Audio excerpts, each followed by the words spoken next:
हमारा 4 रन बटोरे। खूबसूरत शॉट यहाँ पर बाबर आजम का। थोड़ा सा गेंद पैर गिरी वरना छक्का हो सकता था। अब तो 12 रन बटोर चुके हैं 4 गेंदों पर। और आजम इस दफ़ा थोड़ा सा आगे आके खेले, गेंद को टांगों के बीच से निकाला और फिर से 4 रन बाबर आजम ने हासिल किए। 5 गेंदों पर 4 बाउंड्रीज लग चुकी हैं यहाँ पर। बाबर आजम बहुत ही आज लय में दिख रहे हैं। देखते हैं 50 होगी इनकी या नहीं। अब तक सेंचुरी नहीं बना सके हैं।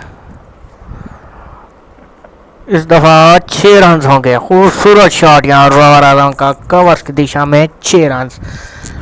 गेंद को नीचे से उठाया, आने दिया, इंतज़ार किया और जैसे गेंद पड़ के गिरी, खूबसूरत यहाँ पर पावर से मारा और 6 रन। टाइमिंग, पावर सब कुछ लाजवाब और गेंद ने फासला तय किया और